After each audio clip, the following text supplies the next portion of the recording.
Me presento para los que no me conocen, soy William Guerrero, médico general aspirante a la cirugía, a la especialidad de cirugía plástica. Soy tutor de la preparación para residencias médicas aquí en Colombia junto a CTO. Y nada, estoy aquí porque también quiero lograr la especialidad como todos ustedes. Soy médico general, me quiero especializar en cirugía plástica y la idea de la clase del día de hoy es poder compartirles. Es una charla muy teórica, muy puntual, muy autolimitada y es básicamente el modelo de enseñanza de CTO. Lo que quise traerles acá es lo que considero que debemos saber para superar un examen de residencias médicas, claramente, y para ponerlo en práctica día a día en aras del beneficio de nuestros pacientes. Así que no siendo más, espero que les sea de gran utilidad y de agrado para todos ustedes. ¿Vale? Entonces empecemos. Esto es importantísimo. Logramos casi 5.000 inscritos para esta charla. De verdad, agradecerles por la confianza, por permitirme hablar sobre medicina con todos ustedes. Y los quiero invitar fuertemente, pero venga, muchachos, así como están comentando aquí activamente, los invito a que durante todo el transcurso de la clase, de la charla, tomen foto que están en la clase, la suban a sus historias de Instagram, de WhatsApp, de Facebook, de lo que quieran, y nos etiqueten. Estoy como @Dr. William Guerrero y @CTO Medicina Colombia, para dejar evidencia de este momento agradable en pro de la academia y la educación, ¿vale? Entonces, los voy a estar leyendo, suban sus historias, los voy a estar leyendo a todos y los vamos a estar reposteando, ¿ok? Ahora sí, sin más preámbulos, empecemos. Entonces, digamos que empecemos por algo que es muy básico, ¿no? Y es definir eh, ¿qué es una sutura? Entonces, digamos que la definición de sutura se podría decir que es un acto que lleva a cabo el profesional de la salud, en este caso el médico, no sé, el cirujano, digamos que va enfocado a la evaluación, el diagnóstico y el tratamiento de una herida. Entonces, para llevar a cabo una sutura se requiere la utilización de un material o de un instrumento, como lo están viendo ahí en la ilustración académica adjunta, que tiene como objetivo facilitar su cierre, acortando el proceso normal de cicatrización. ¿Cuál es, eh, digamos que cuál es el principal objetivo que tienen? Sería acercar los bordes de herida y facilitar el proceso de cicatrización. El objetivo principal es permitir o ayudar a que la herida cierre por primera intención. Claro ese concepto. Entonces digamos que la sutura se hace para permitir que la herida cierre por primera intención. ¿Listo? Lo tenemos ahí clarito. Entonces, algo que es fundamental para hablar de este tema de suturas, de manejo de heridas, es conocer los materiales de sutura. Entonces sabemos que tenemos la clasificación son suturas no absorbibles, ¿verdad? Y suturas absorbibles. Antes de entrar en detalle, es importante resaltar que, bueno, para nadie es un secreto de que la medicina ha avanzado, la ciencia médica ha avanzado y claramente las suturas no son la excepción, ¿no? ¿Recuerdan cuando teníamos que agarrar el hilo de la sutura y enhebrarlo en la aguja? Pues claramente hemos evolucionado de esto hasta digamos que los hilos que vienen incorporados a las suturas e incluso más actualmente, eh, digamos que a estos dispositivos mecánicos como son las grapadoras para suturas mecánicas, ¿listo? Eso es para que lo tengan en cuenta. Entonces, con respecto a la clasificación, tenemos suturas no absorbibles y suturas absorbibles. Suturas absorbibles y suturas no absorbibles. Entonces, las suturas absorbibles a su vez se subdividen en biológicas y sintéticas. Y las biológicas a su vez se van a subdividir en tipo monofilamento y multifilamento. Dentro de las suturas absorbibles biológicas de tipo monofilamento, vamos a tener las famosas catgut simple, catgut crómico, que recuerda que son de origen colágeno animal, si no estoy mal, del intestino de las vacas y de las ovejas. Corríjame ahí. Multifilamento, pues actualmente no hay, y tenemos suturas absorbibles sintéticas, por ejemplo, que a su vez se subdividen en monofilamento y multifilamento. Monofilamento tendríamos muy conocido el monocril, y de multifilamento tendríamos, digamos que una que es también muy conocida, que sería el bicril. Por otro lado, tenemos las suturas no absorbibles, que también se subdividen en biológicas y sintéticas. Las biológicas de tipo mono multifilamento son las conocidas como algodón y seda, y las sintéticas de tipo monofilamento tenemos al nylon, ¿verdad?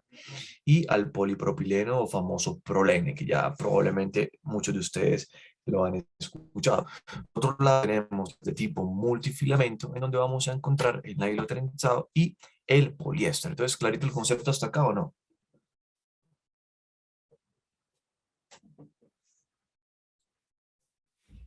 Entonces, estamos claros con el concepto hasta ahí.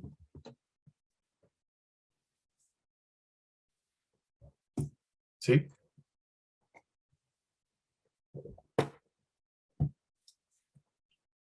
Listo, muy bien. Entonces, esa clasificación importante a tener en cuenta, ¿listo?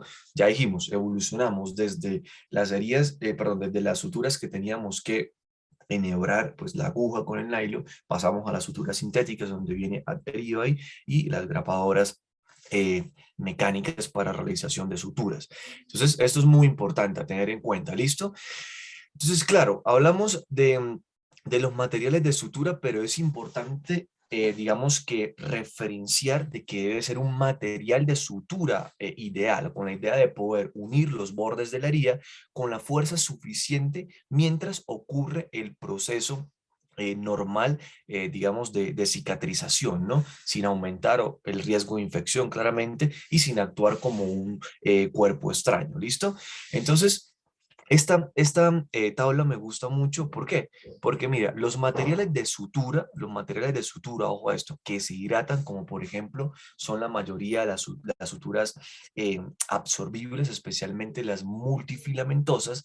Este tipo de suturas o de material de suturas podrían facilitar el crecimiento bacteriano, o sea, la colonización del hilo y por lo tanto, digamos que favorecer la infección, razón por la cual las suturas de tipo de monofilamento absorbibles que se hidratan, digamos que no deben ser elegidas en caso de sospechar que hay infección o en caso de que sea una herida contaminada, que es lo que están viendo acá. Entonces, en resumen, factor infección. Entonces, con infección en general no se recomienda suturar o suturar con pocas suturas y de tipo monofilamento, porque las suturas de multifilamento, especialmente las absorbibles, incrementan la infección, o sea, se albergan en ella. Ya esto lo demás lo vamos a ver con más detalle a continuación.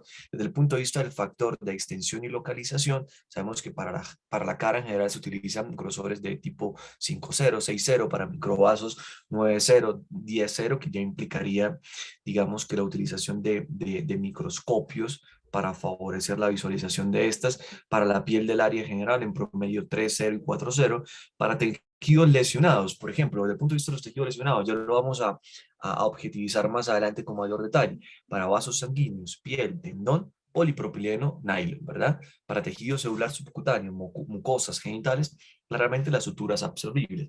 Y nos hablan también de otros factores como por ejemplo la necesidad de duración. Entonces si es permanente se utilizarían las no absorbibles, si es corta las absorbibles, y en el caso para niños, por ejemplo, con una intención de que sea fácil de hacer, se utilizarían cintas pegantes. Y también nos hablan desde el punto de vista del ahorro del tiempo, pero bueno, esto no es, digamos que tan importante para el nivel académico de nosotros. Entonces, a tener en cuenta esta gráfica de el material de sutura ideal, con especial énfasis en que cuando sospechamos de que la herida pueda estar contaminada o sucia, idealmente suturas absorbibles de tipo multifilamento van a incrementar la infección, razón por la cual no se deberían utilizar. ¿Listo? Clarito ese concepto para que lo tengan en cuenta todos, ¿ok? Entonces, algo que es muy importante también es el tema de la elección del material de sutura y la fuerza tensil y la degradación. Entonces, ¿qué pasa? Digamos que una vez que se realiza la sutura, existe cierto grado de resistencia a la dehiscencia, ¿sí? Evitando pues el fallo agudo de la reparación. Entonces, claramente muchos errores en la técnica que se emplee pueden favorecer pues que la herida de una forma no intencionada o no deseada se abra. Entonces, es importante tener estos conceptos claros. Por ejemplo, se espera que el catgut simple eh, nos ofrezca una resistencia, si por decirlo así, a la ruptura por una semana. ¿Listo? El tiempo de degradación es hasta 70 días y sus principales usos son las mucosas, la piel en niños y la grasa.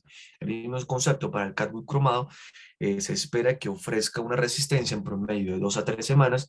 El tiempo de degradación sería hasta 90 días y sus principales usos serían para mucosas, serosas, dermis, mucosas, serosas, músculo y grasa.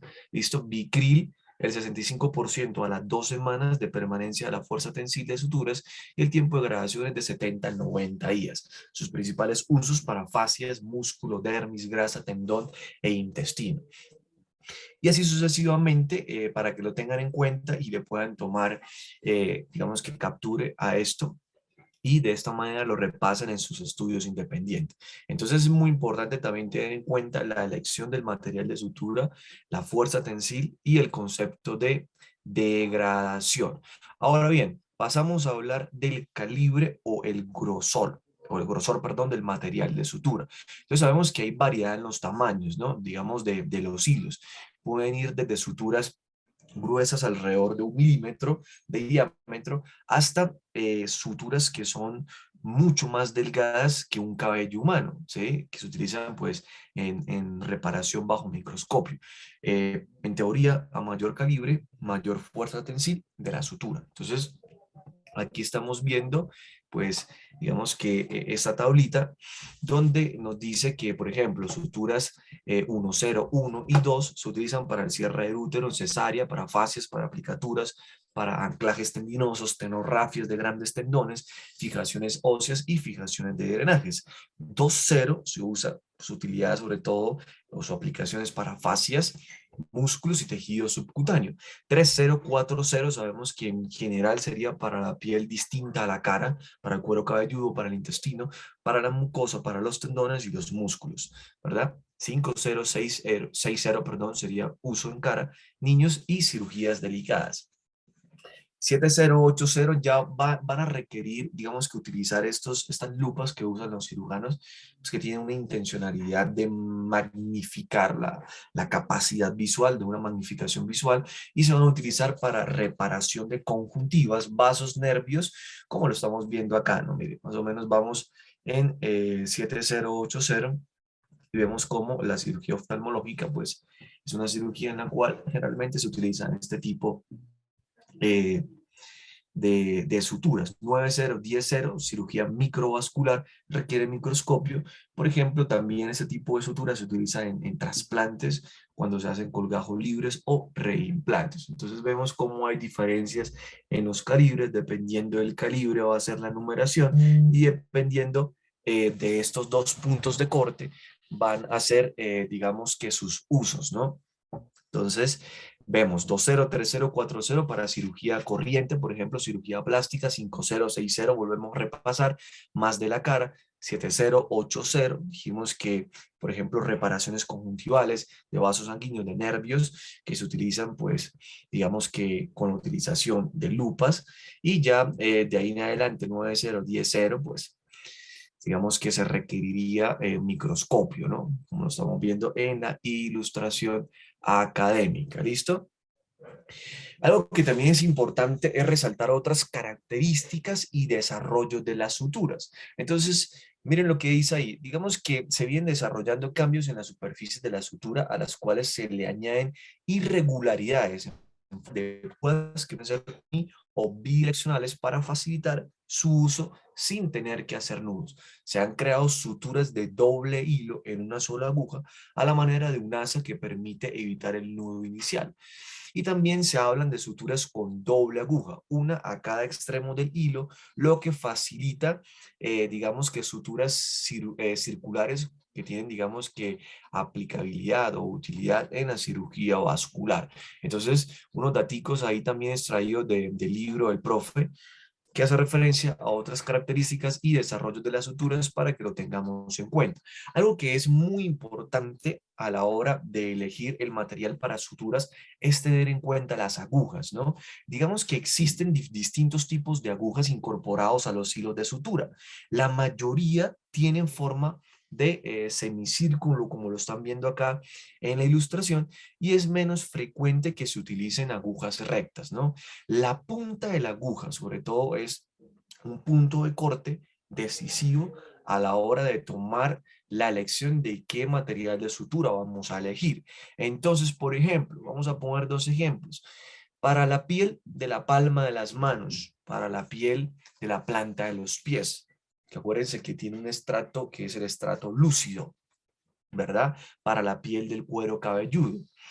Digamos que para este tipo de piel se necesitaría una aguja que tenga una punta en forma de lanza y que permita atravesar el tejido sin que éste le genere pues como mucha resistencia. Entonces, claramente este tipo de agujas va a funcionar, perdón, fácilmente los tejidos, pero va a producir mayor desgarro tisular y digamos que mayor daño a los bordes del orificio de entrada. A este tipo de agujas se le conocen como agujas cortantes, ¿listo?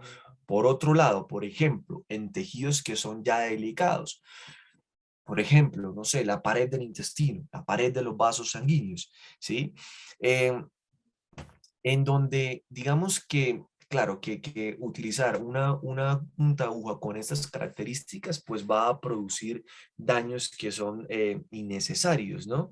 Entonces, en este tipo de tejidos delicados, y digamos que si producimos daños innecesarios o va a facilitar, digamos que la extravasación o la filtración de ese contenido, de esa luz, llámese vascular o llámese intestinal, pues esto no nos sirve. Por eso es que vamos a utilizar eh, una punta de una aguja que sea redonda, sin bordes cortantes. Esto se le conocen como agujas redondas, ¿listo? Entonces, como están viendo en la siguiente ilustración, las suturas vienen empacadas, individualizadas, estériles, y miren cómo en ellas se especifica las características del material de sutura, el grosor, la aguja. Entonces, mira, ahí nos están mostrando la forma de la aguja, nos están diciendo que es 4,0 y que la punta de la aguja es circular, a diferencia en este caso que la punta de la aguja es, como ya vimos, en lanza, ¿no? Para que pueda funcionar fácilmente y los tejidos no le ofrezcan resistencia. Entonces, para que lo tengan en cuenta. Tenemos punta redonda, ¿sí? Y agujas con punta cortante. ¿Listo? ¿Cómo vamos hasta ahí?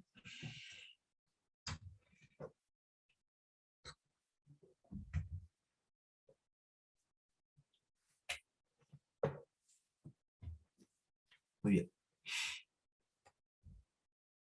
Listo. Súper. Me alegra. Vamos a continuar. ¿Listo? Ahí lo llevamos. Ahí lo llevamos. Ahora, importantísimo esto. Empezar a hablar de el instrumental básico para la realización de las suturas.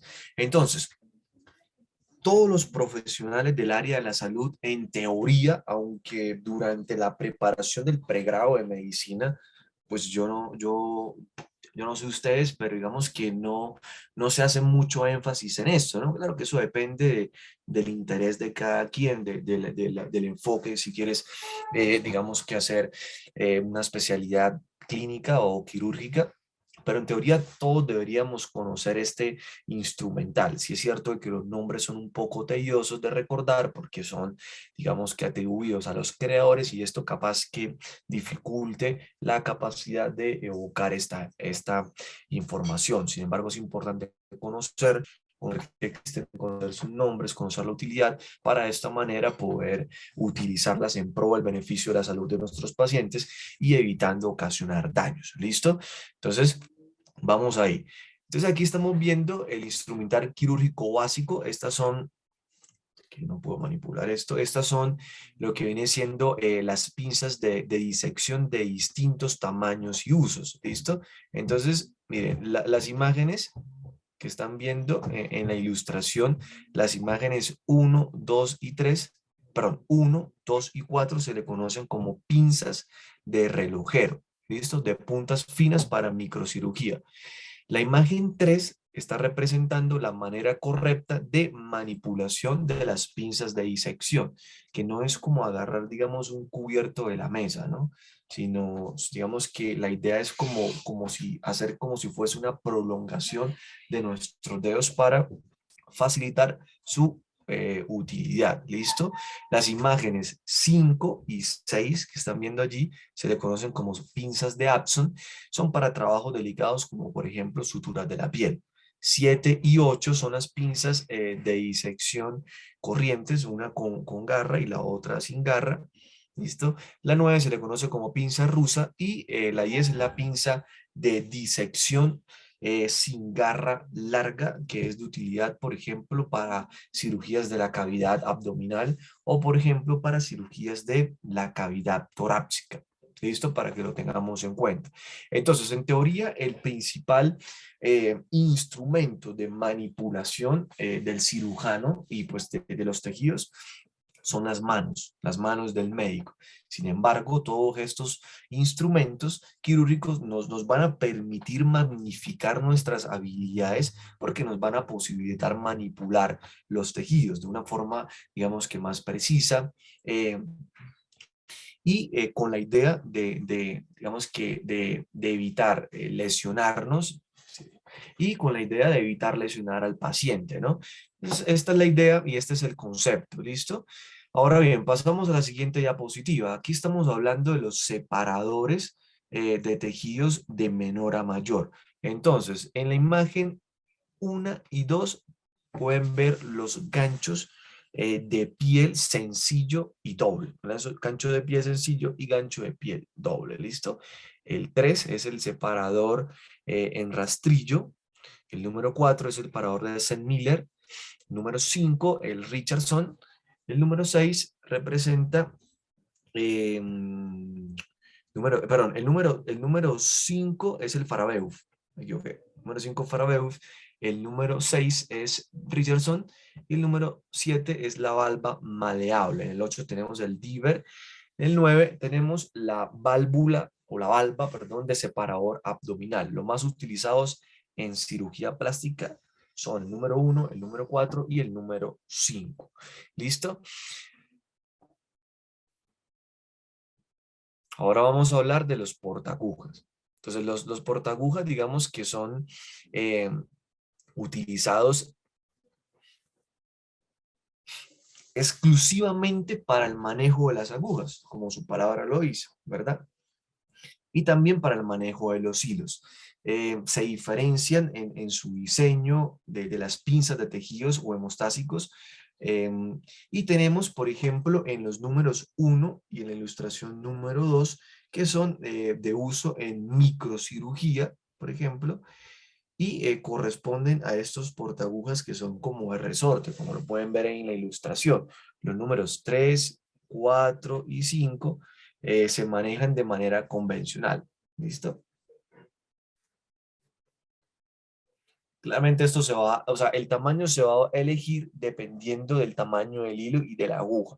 Entonces, los instrumentos vemos que vienen en distintos tamaños que se acomodan a las diferentes labores. ¿Sí? En general, los instrumentos que son grandes se adaptan a la cirugía mayor. Por ejemplo, la cirugía abdominal, la cirugía cardiovascular, cardiotorácica y la cirugía ortopédica. Mientras que los instrumentos más pequeños son los utilizados en cirugías delicadas, como por ejemplo otorrino, cirugía plástica, cirugía de cara, cirugía de mano.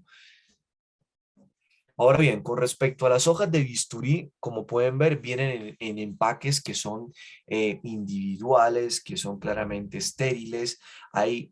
Con respecto a los mangos de bisturí, hay de dos tipos. El número 3, que son para las cuchillas 10 a 15 y 40 a 42. ¿Listo? Las más usadas son la número 15. Y el mango número 4 para cuchillas número 18 o 36. Las más usadas 20 y 22. Entonces, como ya dijimos, el instrumental que es de micro se reserva para la especialidad de oftalmología, otología y microcirugía. Es obviamente apoyado del microscopio. ¿Listo?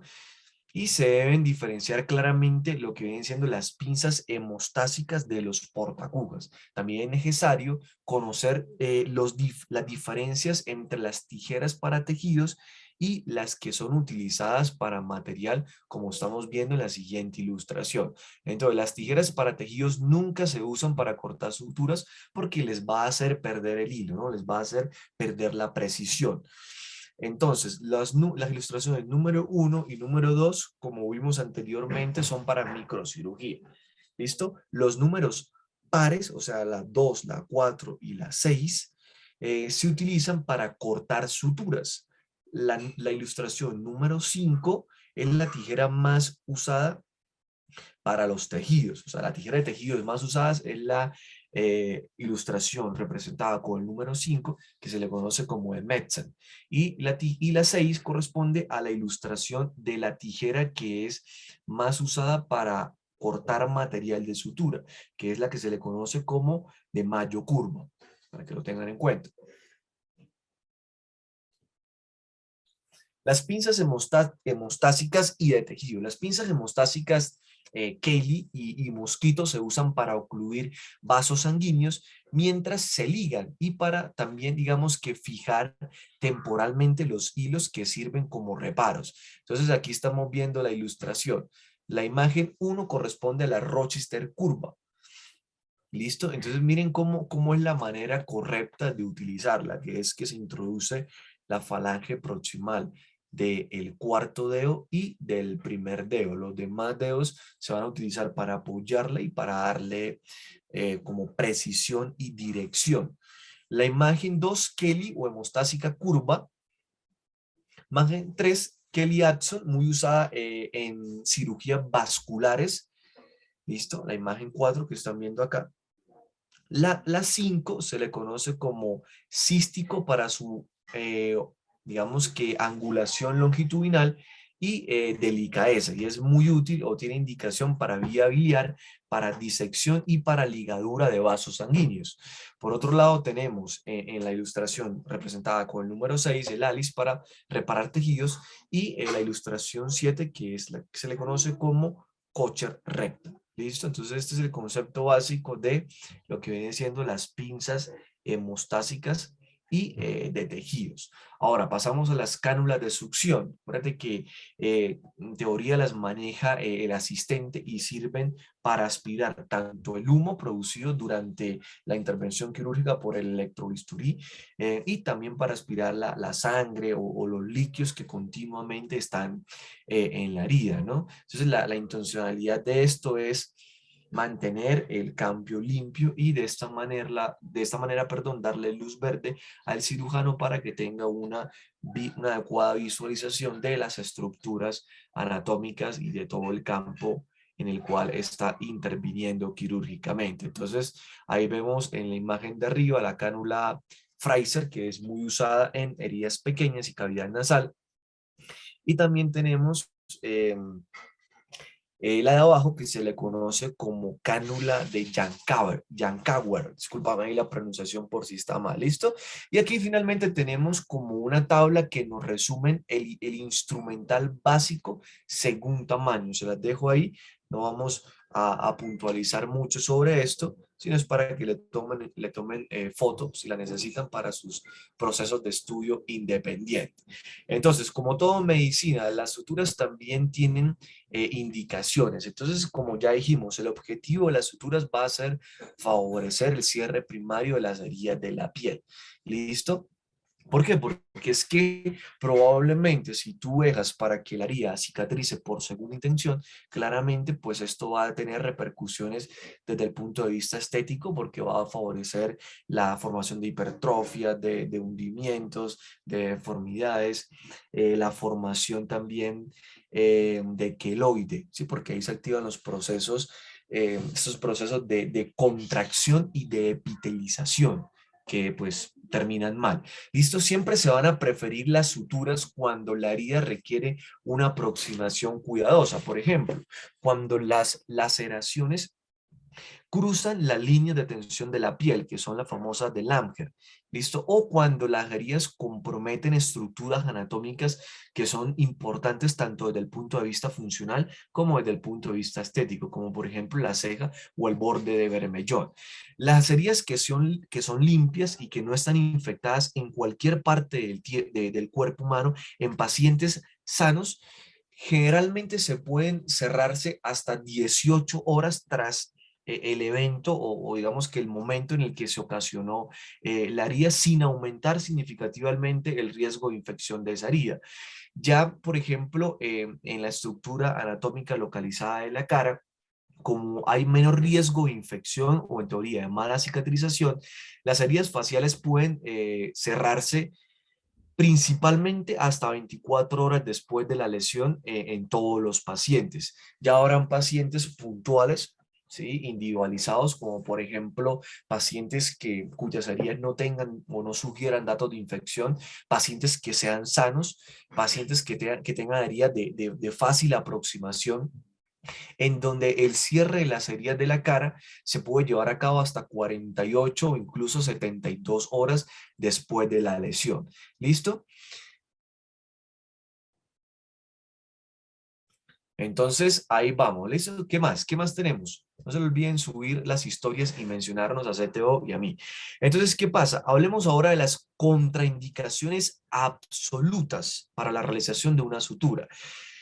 Cuando suturar aumenta significativamente el riesgo de infección de la orilla, en teoría no se debe suturar. O sea, en las heridas que estén infectadas, en teoría no se debe suturar. Heridas que son muy profundas, actitud prudente frente a ellas. ¿Listo? Heridas o laceraciones que se han contaminado gravemente con desechos extraños que no se pueden eliminar por completo mediante irrigación y esbriamiento. La recomendación es no suturarlas.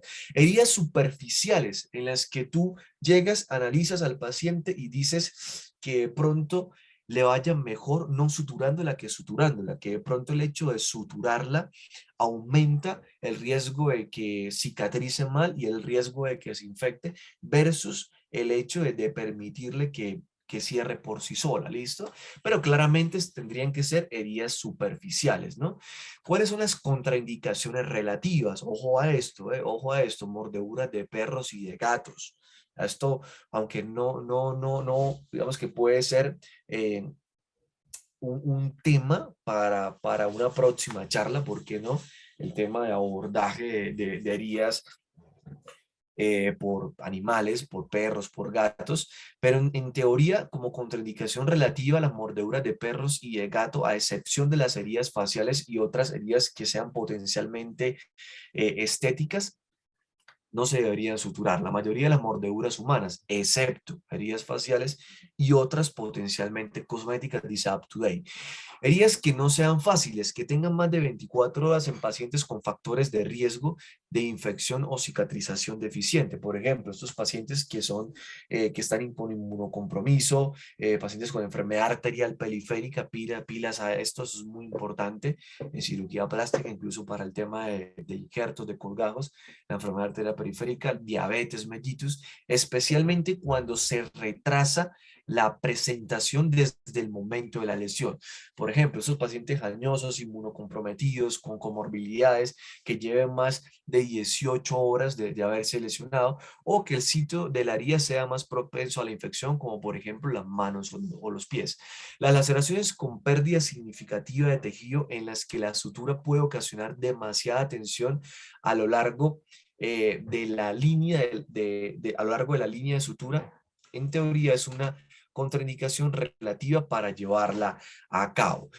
Entonces, el concepto de técnica de sutura es muy importante, como todo en medicina, la historia clínica. Entonces, en la historia clínica principalmente vamos a tener en cuenta los siguientes puntos de corte: mecanismo de lesión, cómo ocurrió la lesión, cuánto tiempo de evolución lleva la herida, el grado de contaminación, la presencia o ausencia del cuerpo extraño, el tamaño y la profundidad de la herida, la presencia o ausencia de compromiso neurovascular, si hay lesiones adyacentes como por ejemplo ligamentos, tendinosas, musculares, de huesos o de articulaciones, y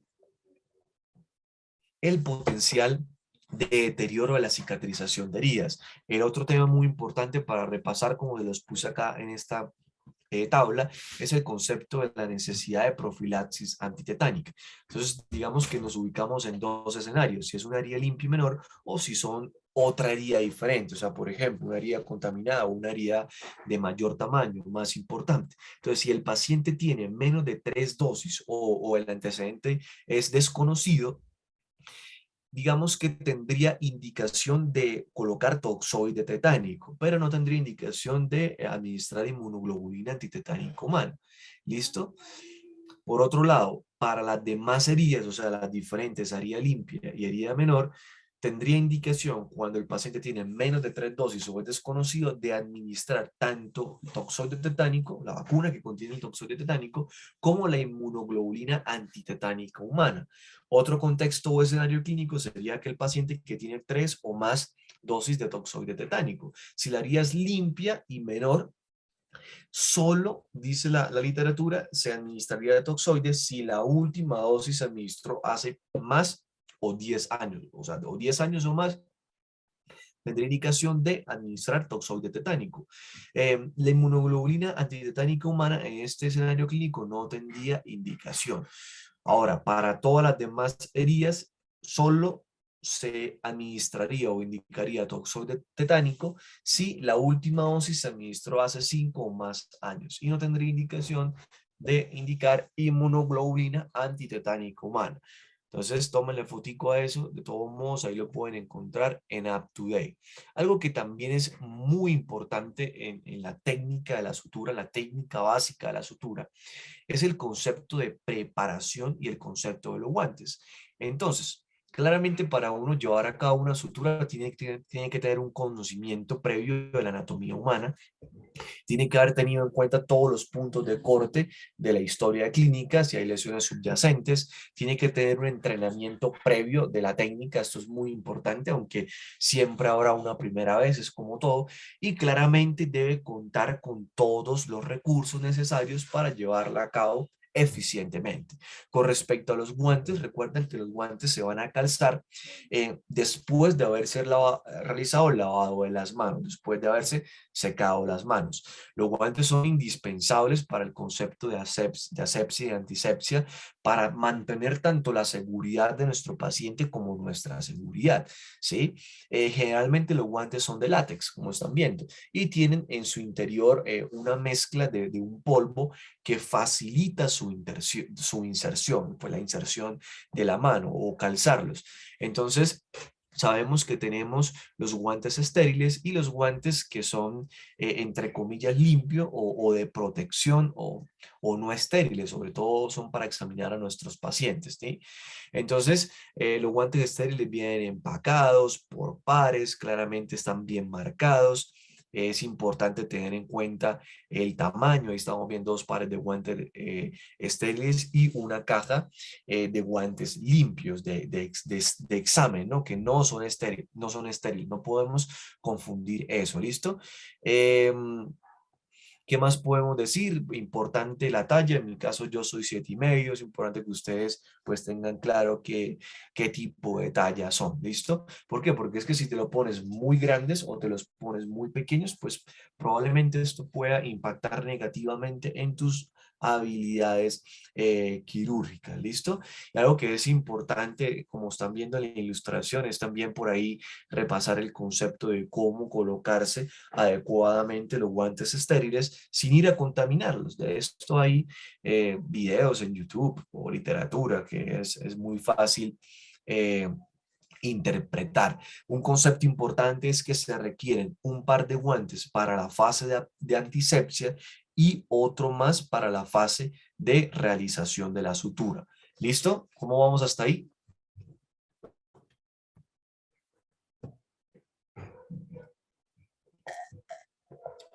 ¿Cómo vamos hasta ahí, muchachos, colegas, amigos?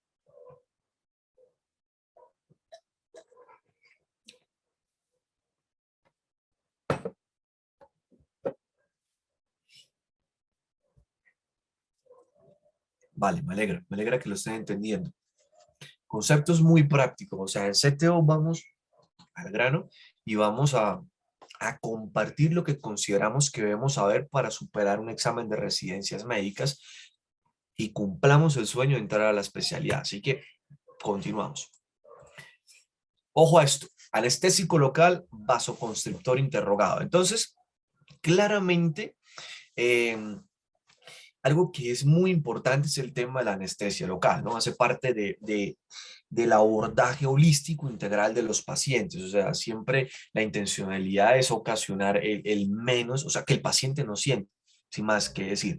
Antes de establecer anestésico local, es importante descartar la posibilidad de lesión nerviosa de nuestro paciente, que sea preexistente, porque una vez que tú bloqueas el campo operatorio, se va a perder la objetividad de determinar si había o no un trastorno de la sensibilidad o si había compromiso de la movilidad. Entonces sabemos que tenemos lidocaína al 1%. En Colombia, digamos que esta tapa de color amarillo es para la representación o la presentación de 1% y la lidocaína tapa roja es para la presentación de 2%. ¿Listo? Con respecto al vasoconstrictor, cuando el anestésico tiene vasoconstricción, pues va a tener una mayor duración de la acción, porque se va a absorber más lento, y otro beneficio va a ser que va a disminuir la magnitud del sangrado. Entonces, por eso es que se va a recomendar, pues, por ejemplo, heridas de la cara, heridas de las orejas, de la nariz, de los párpados, del cuero cabelludo, y otras zonas en donde el sangrado de pronto puede ser una limitante para poder tener una visualización adecuada de nuestro campo quirúrgico y impactar positivamente o negativamente en pro del beneficio de la salud de nuestros pacientes. ¿Listo? En teoría no se recomienda para infiltrar tejidos con pobre circulación. Por ejemplo, es un poco controvertido usar vasoconstricción en bloqueos digitales o el pene, ya que podrían producir un espasmo vascular importante y con esto ocasionar necrosis, aunque en la práctica clínica esto se ve poco. ¿Listo? Aquí les dejo esta tabla. Esto es muy importante, esto para que lo tengan en cuenta, y es los diferentes o la comparación de los diferentes anestésicos locales. Entonces aquí vemos la lidocaína 1%, sin epinefrina. Entonces mire cómo nos dice que el inicio de la acción en minutos es de 2 a 5 minutos, la duración de la acción de 5 a 120 minutos, la dosis en promedio es 4 a 5 miligramos por kilo, 0.4 a 0.5 cc por kilo, porque cuando es con epinefrina, chequen cómo el inicio de la acción es el mismo, pero la duración en minutos puede abarcar hasta 180 minutos. La dosis es de 5 a 7 miligramos por kilo o de 0.5 a 0.7 miligramos por kilo. Esto me lo preguntaron a mí en el segundo intento que he hecho para la especialidad de cirugía plástica y me quedó mal. No me sabía la dosis de lidocaína, no sé, no pensé que me lo fuesen a preguntar, pero me lo preguntaron, así que para que lo tengan en cuenta. Me quedó mal, desafortunadamente. Entonces ahí también tienen la mepivacaína, ¿verdad? La buipacaína y la procaína, el 1%. Entonces, tómenle fotico a esto o lo pueden encontrar también en UpToDate, por si de pronto sale por ahí una que otra preguntita eh, sobre esta tabla en el examen de residencias médicas.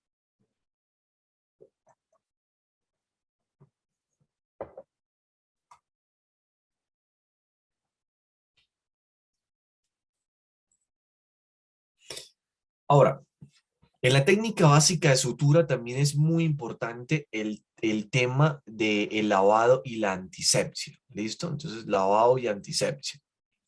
Entonces, es imprescindible en la preparación de la herida la realización de lavado con antisépticos locales en la piel circundante a la herida. ¿Sí? Se hace lavado por 3 minutos con una solución jabonosa, que puede ser, por ejemplo, de yodopovidona o de clorhexidina. La clorhexidina pareciera ser mejor, tiene un efecto más rápido, de mayor duración y con menos efectos adversos conocidos. Entonces, la herida claramente debe ser bien inspeccionada e irrigada con agua estéril, sea solución salina normal o lactato de Ringer, por mecanismo de chorro continuo, chorro fuerte, con la idea de eliminar todos los detritos, los contaminantes, el biofilm, etcétera, etcétera. ¿Listo? Como lo están viendo en la ilustración. Entonces, una vez utilizados los antisépticos yodados o la clorhexidina para la antisepsia de la piel, se irriga la herida, como lo están viendo en la ilustración adjunta. La distancia de irrigación, y esto me sorprendió porque no tenía ni idea que había una indicación de la distancia de irrigación, que debe ser de más de 5 centímetros, y las cantidades, no es que haya un punto de criterio de corte objetivo o exacto, o sea, puede variar desde 500 mililitros hasta 15 litros. Esto depende de las características y de la magnitud de la herida que tengamos, de la extensión. En teoría, y eso sí es más puntual y más objetivo, la irrigación solo se va a suspender cuando tú consideres que la herida está completamente limpia, libre de detritos, libre de bacterias, libre de biofilm, libre de cuerpos extraños, libre de coágulos y de cualquier otro tipo de contaminante que se pueda mencionar o que pueda estar allí presente. Si no es posible realizar una adecuada asepsia y antisepsia, lavado de la herida, en teoría no se debería proseguir con la sutura. Es totalmente contraindicado cerrar una herida sucia como lo están viendo en la imagen, ¿no? Entonces miren cómo en la imagen, eso es una herida de un niño con una herida contaminada, eh, con tierra, en realidad, con tierra al caer desde un caballo.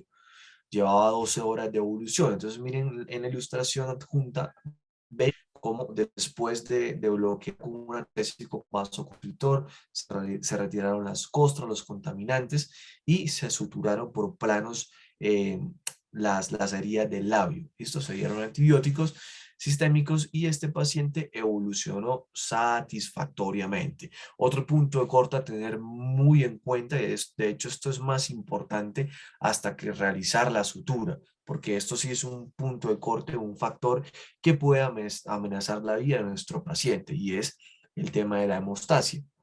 Entonces, es una prioridad por encima de realizar la sutura. Esto impacta en mortalidad y también disminuye la necesidad de transfusiones sanguíneas. Entonces, ¿cuáles son las principales medidas que se utilizan para digamos que para el control del sangrado? Entonces, la primera es la compresión manual moderada, como lo están viendo ahí, con apósitos, compresas, gasas sobre la herida, aproximadamente por 5 a 10 minutos o de manera indefinida con la ayuda de vendajes elásticos.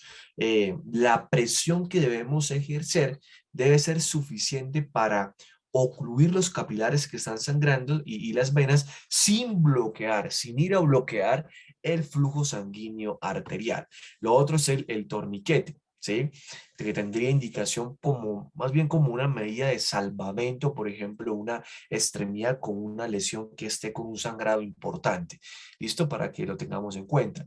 Aquí hay un poco de debate frente a esto, ¿no? El tiempo máximo recomendado de permanencia o de utilidad del torniquete es de 1 hora y en teoría no se recomienda remitir a un paciente con un torniquete, pues por un tiempo prolongado a 1 hora, ¿sí? Porque probablemente cuando supera la hora esto va a ocasionar daño tisular severo, ¿listo? Sí es cierto que cuando vayamos a suturar, por ejemplo, extremidades o dedos, nos podemos apoyar de ciertas compresiones elásticas, sobre todo en estas heridas sangrantes, para poder llevarla adecuadamente en pro del beneficio de nuestros pacientes. ¿Listo? Tercera medida hemostásica. Hemostásica, tenemos la elevación. Ojo a eso, la disminución de la presión venosa por elevación de la parte afectada por encima del nivel de la aurícula derecha impacta positivamente en el sangrado del paciente. Aún más si complementas, por ejemplo, la elevación de la extremidad sangrante con lo que ya vimos anteriormente, con la compresión manual moderada. ¿Listo? Por ejemplo, una herida en la cabeza. la cara. Entonces es conveniente o es de utilidad utilizar elevación de la cabecera a 45 grados a nivel de la camilla. ¿Listo? En heridas de miembro superior, por ejemplo, cuando el paciente está consciente, se le puede pedir que mantenga elevada la extremidad o apoyarla de algo. Y esto, pues, sobre todo por encima del nivel de la aurícula derecha, va a ser de utilidad como una medida hemostásica. Finalmente, y ya más limitado a última línea, ya más limitado a una persona que tenga la capacidad, el entrenamiento, yo en lo personal no lo tengo, quiero prepararme para ello, claramente, por eso estamos acá y todos estamos para aprender. Eh, pero la utilización de pinzas hemostásicas y ligaduras, en teoría, y está escrito en los libros, debe ser reservada o limitada para el especialista y utilizada como último recurso cuando fallen las demás medidas hemostásicas anteriormente mencionadas, elevación, compresión, etcétera. Entonces, ¿por qué? Porque yo, digamos, yo en la práctica clínica, yo tuve la oportunidad de ver un paciente que llegó con una herida acá, golpeado con una botella y vi como el colega, con buenas intenciones claramente, y con la idea de controlar el sangrado que tenía de probablemente una rama de la arteria temporal superficial, en un intento empeoró el panorama. Al final se le hizo compresión manual mora y tuvieron que remitir al paciente como urgencia vital. Entonces, porque claro, es que la contraparte de utilizar estas pinzas hemostásicas y ligaduras sin experiencia y sin entrenamiento es ocasionar más daño, ¿no? Entonces, pues yo no sé cuál sea el pensamiento de ustedes, ¿tienen entrenamiento de esto? ¿Lo utilizan como última línea? ¿Qué opinan? ¿Cuál es su pensamiento al respecto? ¿Se la juegan? ¿Lo hacen como una medida de salvamento?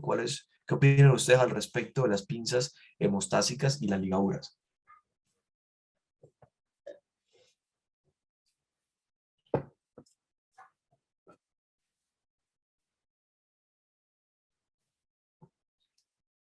Como última opción, dice Daniela Reyes. Como último recurso, dice Alexandra Ravelo. Depende del lugar, claramente, eso es muy importante lo que dice Pedro ahí. Ajá, sí. Yo creo que, yo creo que eso, eso, de, depende, uy, perdón, depende, no sé, de cada quien. O sea, yo en lo personal, bueno, tengo 25 años, 2 años de experiencia con general. Yo siempre tengo una actitud prudente frente a todos mis pacientes. Así era, ahora no estoy trabajando en urgencias, ahora estoy en consulta externa prioritaria en este momento. Pero yo siempre tengo una actitud prudente con todos mis pacientes. Así era cuando veía las maternas, o sea, yo siempre intentaba buscarle cualquier tipo de criterio para estratificarlas como alto riesgo y de esta manera apoyándome, por ejemplo, saliéndome aquí del tema del concepto de maternidad segura para indicarle una remisión para concepto de atención médica especializada. Yo soy así, yo no sé, yo no me comprometo. Calladito, pero no me comprometo. Si yo no sé, yo no tengo una actitud de gran confianza. La actitud de gran confianza y de exceso de confianza en medicina es un error gravísimo y probablemente te la da los años de experiencia, pero ojo que hay una diferencia entre la medicina basada en la evidencia y medicina basada en la existencia o en la maña. Entonces es muy importante eso. La verdad, para mí, última línea, como medida de salvamento, donde no se puede hacer nada más, donde se esté muy lejos de una atención médica especializada, pero, eh, pero en teoría no me la jugaría. Saludos ahí a José Luis, colega, compañero de pregrado, futuro cirujano plástico también. Aquí estamos, José. Un saludo muy especial y gracias por ver la clase, José. Espero que haya sido de gran utilidad. Entonces, como última línea, ¿listo? Todos coincidimos en eso. Claramente habrán muchos de ustedes que tengan la habilidad de hacerlo y ojalá algún día todos podamos aprenderlo o nos lo enseñen, ¿listo? A los que queremos aprenderlo a hacer. Entonces, 4 medidas hemostásicas, compresión manual moderada, torniquete, elevación y pinzas hemostáticas y ligaduras. Entonces, con respecto a la técnica esencial de sutura, ¿qué podemos decir al respecto? Entonces, digamos que, a ver, ¿qué decimos sobre esto? Que no tengo un apoyo en la diapositiva. Hacemos acá. Repasemos esto primero. Y de esto pues no nos vamos a extender mucho, ¿no? Porque la idea sería, ¿por qué no en algún momento junto a CTO realizar un encuentro con ustedes donde podamos hacer esto práctico, ¿no? No solo teórico. Entonces, sí, lo ideal es realizar talleres prácticos frente a todo esto, a todo estos temas de suturas, ¿sí? Para poder llevar los conocimientos teóricos a la práctica. Entonces, con respecto a la técnica esencial de sutura, sabemos y vamos a repasar lo que hemos visto.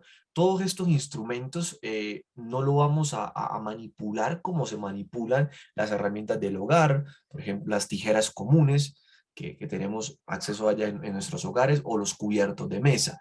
Las pinzas de disección, como ya vimos, creo que tengo una por acá. A ver, no sé dónde la tendré. Pero bueno, entonces recuerda que las pinzas de disección las vamos a tomar a modo de lápiz. Ese es el concepto teórico, a modo de lápiz. Y actúan como una prolongación del primer y segundo dedo. Nunca la debemos tomar como un cuchillo de mesa. Eso es importante. Al igual que el bisturí, perdón. El bisturí también se va a tomar a modo de lápiz para desplazarlo de manera delicada, ¿listo? Para que lo tengamos en cuenta. Los instrumentos que tienen asas, que tienen orejas, ¿sí? Se podría decir, ya dijimos anteriormente que están diseñados para meter entre ellos las falanges distales del primer y el cuarto dedo. El segundo y tercer dedo, sobre todo, van a tener una intencionalidad de servir como punto de apoyo y de incrementar la precisión de hacia dónde estemos dirigiendo pues este instrumento de sutura. ¿Qué más podemos decir?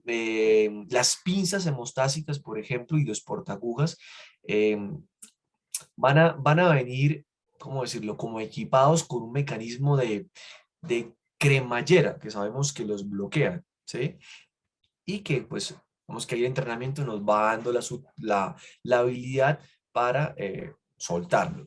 La aguja se monta en las mandíbulas de los portagujas y más o menos se coloca entre 3/4 a 1/2 de la distancia de la punta. Entonces, a continuación se van a tomar los bordes de la herida con las pinzas de disección y nunca con los dedos. Entonces, lo vamos a presentar para pasar la aguja y avanzarla a través de ella. Los bordes de la herida se deben visualizar, tener una visualización de ellos clara, que esté limpio el campo eh, y que esté libre de sangre, ¿listo? La penetración de la aguja, como estamos viendo en la ilustración, a través de los bordes de los tejidos se hace en 2 tiempos. Sí es cierto que con mayor entrenamiento, y eso ya todos ustedes lo saben, lo podemos hacer en un tiempo.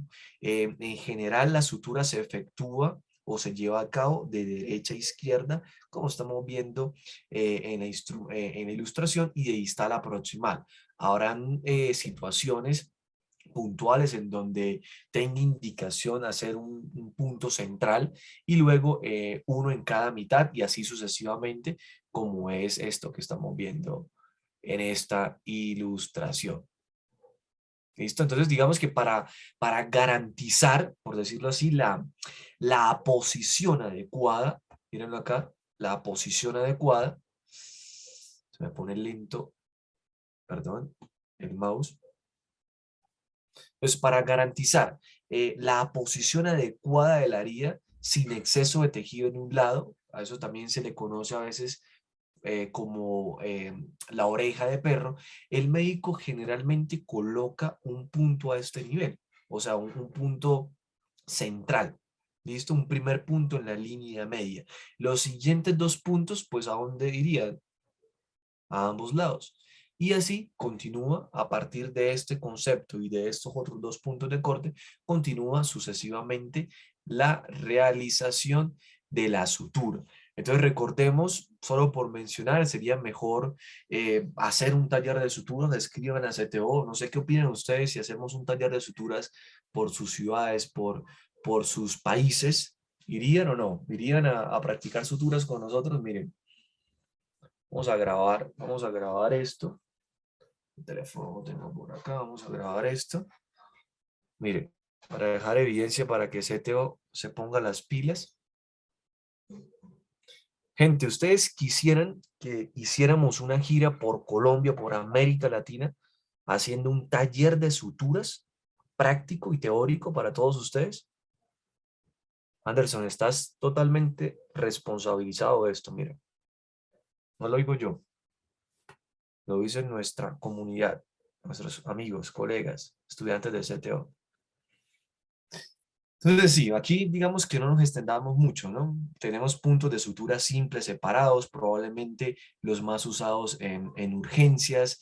Tenemos la sutura de puntos separados internos, la sutura muy conocida de tipo colchonero, pero creo que, y la sutura continua simple y la sutura intraérmica. Considero que en esto no nos vamos a extender mucho porque esto es más bien como apoyarse de videos y demás, pero para que lo tengamos en cuenta. ¿Listo?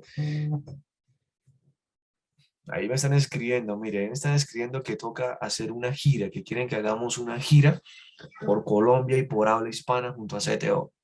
Le dejamos la responsabilidad a la administración de CTO. Esperemos que sí.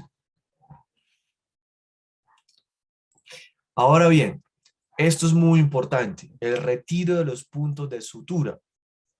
Claro que sí, no nos podíamos ir sin hablar de esto. Entonces, aquí tenemos en la tablita el resumen. Mire, para la cara, en promedio, 3 a 5 días. Lengua, encías y mucosas, acuérdate que se van a caer solos. Cuero cabelludo, tronco, brazo y pierna, 7 días. Piel de las palmas de las manos, de las plantas de los pies, en promedio 7 a 12 días. Y las intraérmicas que pueden dejarse hasta por 3 semanas, las absorbibles claramente no van a ser pues necesario retirarlas. Y las cintas y los pegantes, la recomendación es no cambiarlos o no retirarlos antes de los 5 a 7 días. ¿Qué pasa? ¿Por qué es importante esto? Porque cuando tú no retiras a tiempo, te va a dejar marcas definitivas, marcas que pueden ser incluso e impresionar como una forma de escalera, ¿no? ¿Sí? Y eso es importante. O por otro lado, si se llega a retirar precozmente o antes del criterio de tiempo, puede puede contribuir a la apertura aguda, que es una complicación, la famosa dehiscencia, y esto va a favorecer el ensanchamiento o la mala cicatrización. Ahora, algo que también les quería traer para esta charla, que es muy importante. La siguiente pregunta, ¿cuáles serían se suturan en urgencias? Entonces, como les acabo de decir, o sea, la verdadera emergencia no es llevar a cabo la sutura. La verdadera emergencia es el abordaje holístico integral de nuestro paciente, que el punto de la hemostasia en realidad es más importante que realizar las suturas. Pero en teoría, a excepción de unas condiciones que ya vamos a mencionar más adelante, la mayoría o casi todas las heridas se pueden suturar en urgencias, a no ser que sean heridas crónicas, heridas dehiscentes, heridas infectadas o heridas con pus. En teoría, las heridas simples se pueden suturar en urgencias, ¿listo? Y las otras son las heridas para tratamiento especializado como urgencia y diferida. Por ejemplo, cuando la herida en la mano tiene una lesión de uno de los tendones. Entonces, no sé si probablemente todos hemos escuchado que ahí se aproxima la herida y claramente estos pacientes se derivan a la especialidad tratante correspondiente, en este caso, no sé, cirugía de mano o cirugía ortopédica, ¿listo? Entonces, en general, este tipo de contextos se sutura en urgencias. Ahora, otra pregunta muy importante y no nos vamos a extender mucho en esto porque pueda que podamos hacer otra clase con respecto a esto. ¿Cuáles heridas no se suturan? Ojo, esto no es que sea una camisa de fuerza o un lineamiento, pero como norma general no se suturan eh, las mordeduras, ojo a eso, tanto de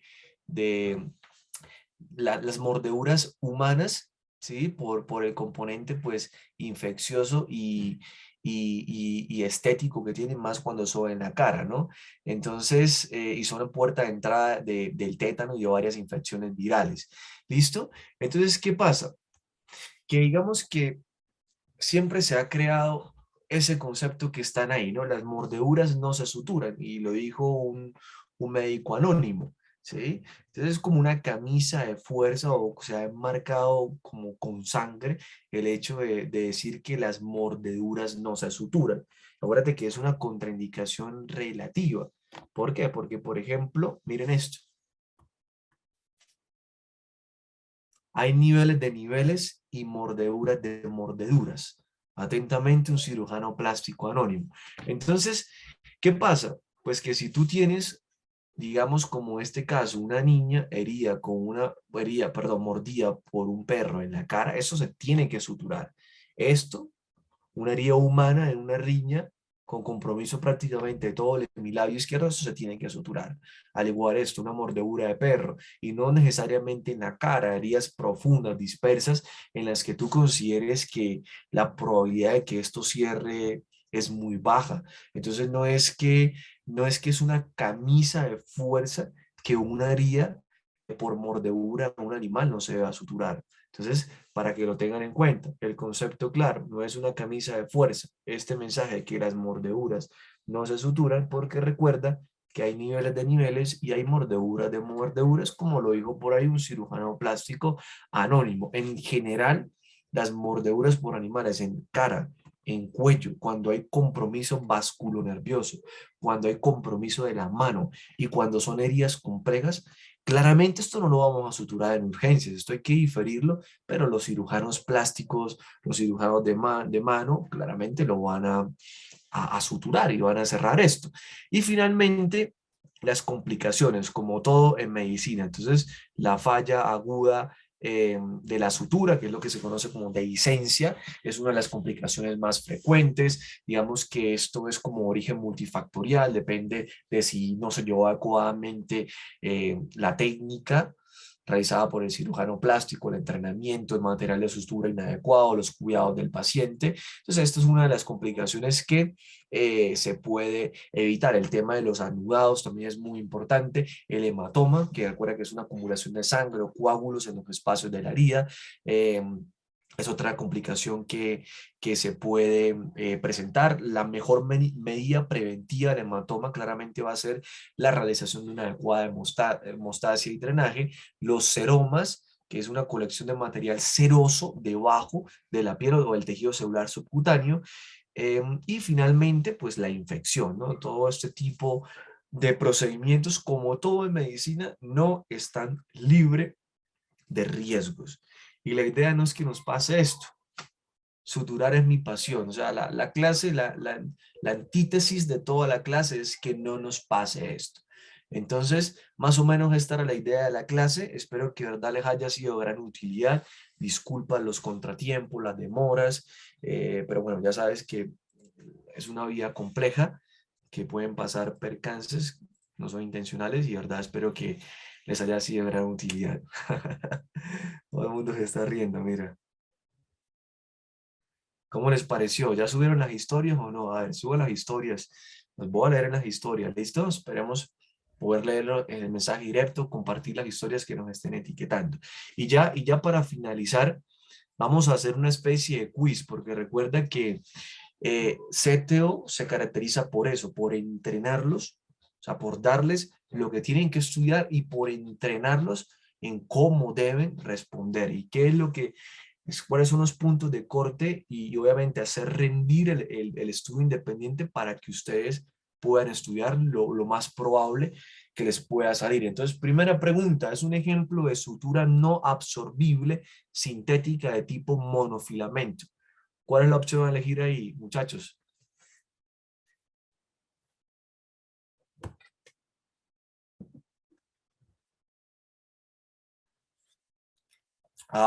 Veo más la A.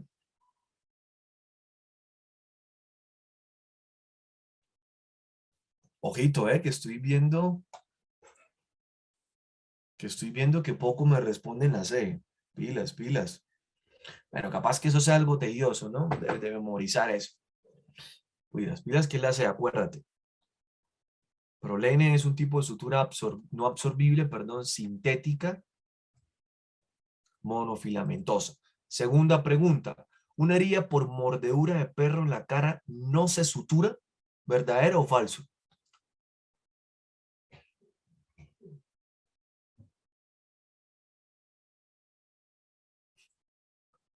Falso.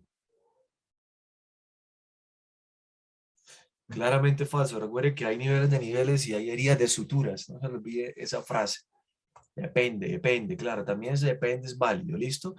¿Qué tipo de sutura no se recomendaría emplear en una herida con sospecha de infección?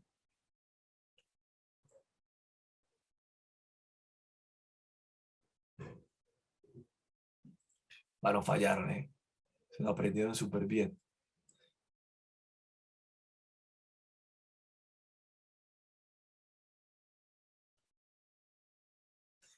Con respecto al momento para retirar los puntos de sutura es falso. A, cada 3 a 5 días.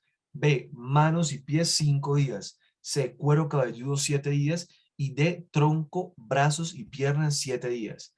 ¿Cuál es la opción a elegir? Claramente es la opción B. Acuérdate que manos y pies, ya lo vimos acá, míralo, en la tabla,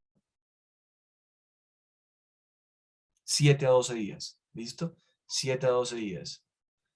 Yo quiero que le tomen foto a esto, que suban la historia y le graben un videito porque esta parte me pareció como cool de la charla. Lo de mordeduras no se suturan atentamente los médicos y de que hay niveles de niveles y mordeduras de suturas. Cirujano plástico anónimo. Sé que si pueden, tómanle una fotico a esto y nos etiquetan para estar ahí dejando la evidencia de que hoy hicimos un gran encuentro académico educativo. Finalmente, creo que hay otra pregunta. ¿Cuál sería la indicación del grosor de material de sutura para una herida en la frente de un niño de 8 años? A, 1020, B, 30 a 40, C, 50 a 60 y D, 70 a 80. Listo. ¿Están listos para presentar el examen? Para sus especialidades, para cirugía plástica. Así que nada, amigos, colegas, de verdad, muchas gracias por estar en esta transmisión en vivo. Espero que les haya sido de gran utilidad. Muchas gracias a CTO siempre por brindarnos estos escenarios académicos educativos, por la confianza, por permitirme hablar sobre medicina con todos ustedes. De verdad, muchísimas gracias. Me la pasé muy bien, me la pasé.